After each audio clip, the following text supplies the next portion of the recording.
Welcome to our video series on occupational hygiene in agriculture. Perhaps more than any other industry, those working in agriculture are exposed to several environmental hygiene hazards that are potentially harmful to their well-being. It's important for you to ensure the health and safety of yourself and your employees or co-workers as they move around, in, or near the workplace. Today we'll be discussing how air pollutants can be a hazard on your farm and what you can do to help keep everyone safe. Many people see farming as an opportunity to spend the day outside in the fresh air, but farming can be filled with a variety of air pollutants that you may be exposed to each day. These can include pesticide vapors, spores and molds, dusty fields, dangerous gases from manure pits and pump stations, nitrogen dioxide in grain silos, and many others. Understanding what potential respiratory hazards are and how to control them is important. Let's take a look at a few of the most common hazards and some controls we can put in place. One of the most common pollutants in the farming industry is spores and molds. Exposure to these spores and molds can lead to an illness called farmer's lung. Spores grow in organic products such as plants, hay, stored grain, and silage that has a high moisture content. When temperatures rise to around 70 degrees Fahrenheit or 21 degrees Celsius, they become active. They appear as dry, white, or gray powder in grain or foliage. Most workers will become exposed in early spring and fall as the spores have had time to develop and stored crop is being moved. The signs of farmer's lung include shortness of breath, tightness of the chest, fatigue, dry cough, muscle aches, chills, and fever. These symptoms may start quickly and may resemble flu or even pneumonia. Once farmer's lung has developed, there is no cure, and you may remain hypersensitive for years or even life. Another common air pollutant that can be found on the farm is dust. Dust can show up in or near grain silos while making hay or simply operating a vehicle down a field or dirt road. One area where dust causes an issue is during the unloading and uncapping of silos. This type of exposure can cause an illness called organic dust toxicity syndrome. Symptoms of this syndrome are similar to farmer's lung. They can be cough, fever, chills, fatigue, muscle pain, or loss of appetite. If anyone has any symptoms of these diseases, stop all the work and make sure they see a physician. Then check the area before letting anyone else work there as well.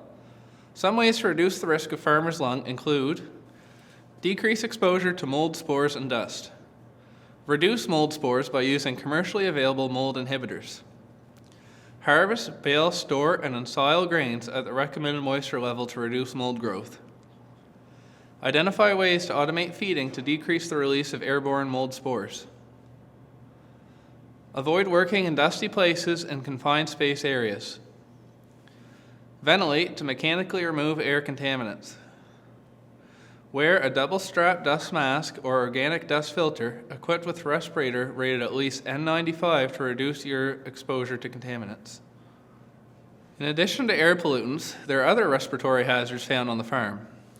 Oxygen deficiency hazards occur when there is not enough oxygen for workers to breathe. These can be found in areas of confined spaces. The fermentation process of organic matter uses up oxygen within the space while also producing other types of gases.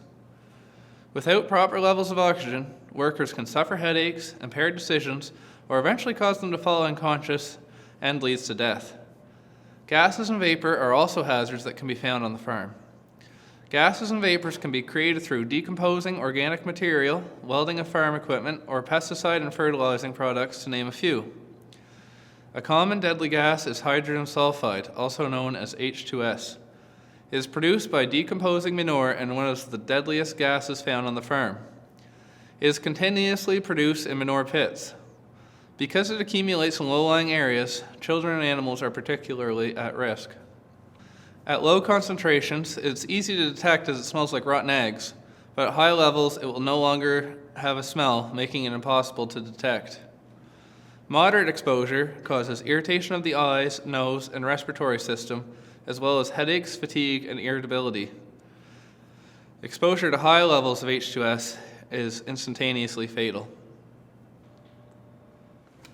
Considering how dangerous hydrogen sulfide is, it's a good idea to carry a commercially available portable gas sensor with you at all times. These sensors can alert you of the hazard before it becomes dangerous. So, how do you know what respiratory hazards are on your farm, and what can you do about them? The first step is to conduct a respiratory assessment. This will help identify the various respiratory hazards and their effects. Every farm should have a respiratory health program. This program will outline the hazards identified from your assessment and show the ways that risks are being mitigated and workers are being protected. This program may be a part of the farm's overall health and safety plan. There are multiple ways that people working on farms can be protected from respiratory hazards. The disposable particulate respirator is commonly referred to as a dust mask or N95. Its main uses include protection from dust, mist, and some fumes in jobs such as haying, applying fertilizer, and grinding feed. The filter is made of fibrous material that traps particles as you inhale. This type of respirator can be disposable or reusable, but should be disposed of when it becomes saturated with the liquid. Replace a disposable mask when breathing becomes difficult if it does not seal to your face or when you can taste or smell a substance known to be in the air. Air purifying respirators are reusable and useful when working in areas such as hay loss or during pesticide applications. This type of respirator is also called a negative pressure respirator because the wearer uses his or her own breath to move air through the respirator, inhaling and pulling air through the filter.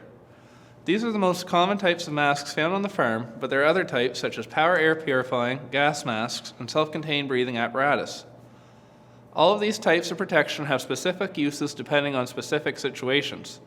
A single type of respiratory protection may not fit all work situations, so it's critical to identify the appropriate type of respiratory protective equipment for each situation. Regardless of what type of respiratory protection you are using, it must be properly fitted for you, designed for the job, and specific to your work environment.